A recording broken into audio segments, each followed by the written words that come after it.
अस्सलामुअलैकुम, मैं हूं डॉक्टर नाज़िया, होम्योपैथिक फिजिशियन। आज हम बात करेंगे दांतों पर जमने वाले टार्टर के बारे में, डेंटल प्लेग के बारे में।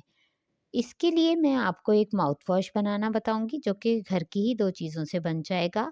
और उसके बाद आपको होम्योपैथिक की वो मेडिसिन बताई जाएंगी जो इस टेंडेंसी को ही ख़त्म कर देंगी, जिसकी वजह से आपके ये बार बार बन बन रहा है। मुंह में रहने वाले बैक्टीरिया हमारे इम्यून सिस्टम से बचने के लिए अपने इर्द गिर्द बायोफ्यूल्स बना लेते हैं, यानी अपने रहने के लिए कैल्शियम से बने हाउसेस बना लेते हैं। इन बायोफ्यूल्स में ये आसानी से रह सकते हैं, सरवाइव कर सकते हैं। इन हाउसेस में रहने की वजह से हमारा इम्यून सिस्टम इनको डिटेक्ट नहीं कर सकता।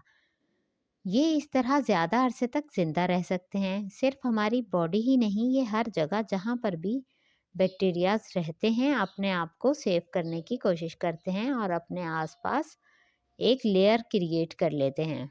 इन बैक्टीरिया के मुंह में ज़्यादा बढ़ जाने की वजह से मुंह से बदबू आना शुरू हो जाती है, मसूड़ों की सोजिश हो जाती है, खून आने लगता है। ये मुंह की एसिडिटी को बहुत ज़्यादा बढ़ा देते हैं।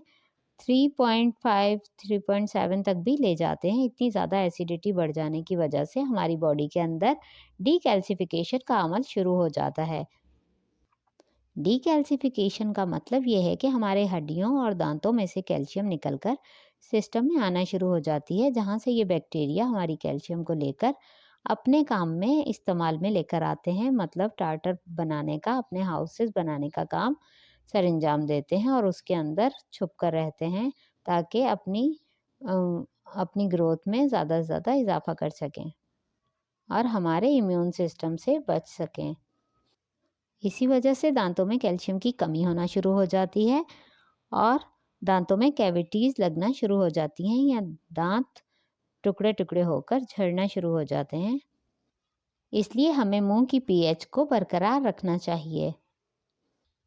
अब जो मैं आपको माउथ वॉश बनाना बताऊंगी उसमें दो चीज़ें शामिल होंगी, एक तो बेकिंग सोडा और दूसरा है हाइड्रोजन पेरोक्साइड। बेकिंग सोडा आप लोग जानते हैं कि सोडियम बाइकार्बोनेट को कहते हैं, तो ये पीएच को इंक्रीज करने का काम करता है। बेकिंग सोडा हमें क्वार्टर टी स्पून चाहिए, मतलब चौथाई चम्मच चाय का। और हाइड्रोजन पेरोक्साइड 3%, वो हमें लेनी है क्वार्टर टी स्पून, दोनों सेम हमें लेना है। और हाफ कप पानी के अंदर दोनों को मिलाकर अच्छी तरह हल कर लें। नॉर्मली ब्रश करने के बाद इस माउथ वॉश को 30 सेकंड तक मुंह में रहने दें, फिर थूक दें। इससे दोबारा आपके दांतों में चमक आना शुरू हो जाएगी और टार्टर आहिस्ता आहिस्ता ख़त्म होना शुरू हो जाएगा। मुंह की एसिडिटी ख़त्म होगी और मुंह की पीएच नॉर्मल हो जाएगी। तो मुंह के अंदर से स्मेल भी ख़त्म हो जाएगी और जो सोजिश वगैरह हो रही है और जो प्रॉब्लम्स आ रहे हैं वो भी ख़त्म हो जाएंगे।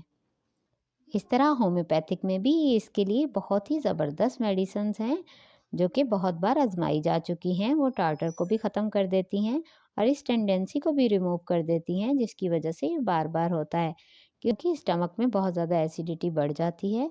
उस वजह से भी उनके टार्टर बार बार बनता है और बार बार रिमूव करवाने पर फिर से बन जाता है। तो इसके लिए हमें खाने की मेडिसिन खानी चाहिए, वही हमें सही तरीके से क्योर कर सकती हैं। नंबर 1 पर है मेडिसन फ्रेजेरिया वेसिका 30 और नंबर 2 है किलकेरिया रेनिलस 30। ये दोनों ही मेडिसन आपको दिन में 3 बार लेनी है। 2-2 3-3 ड्रॉप आप थोड़े से पानी में मिलाकर आप ले सकते हैं। दोनों मेडिसन के बीच में थोड़ा सा गैप कर लीजिएगा, 10-15 मिनट का गैप काफ़ी है। अगर आप खाली पेट लेंगे तो और भी अच्छा काम करेंगी। ये दिन में 3 बार आप लेंगे। इसके अलावा आप फ्रेजेरिया वेसिका क्यू में लेकर रख लें, उसको थोड़ा सा कॉटन पे लगाकर टार्टर के ऊपर या फिर जहाँ दाग धब्बे हैं आपके दांतों पर, वहाँ पर आप इसको रोज़ाना कॉटन से लगाएं और थोड़ा हल्के हाथ से रगड़ें।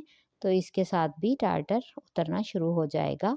और जो मेडिसिन खाने वाली आप यूज़ करेंगे, ये अंदर से ही आपकी इस टेंडेंसी को ख़त्म करेंगी और जो जमा हुआ टार्टर है वो भी झड़ झड़ के उतरना शुरू हो जाएगा।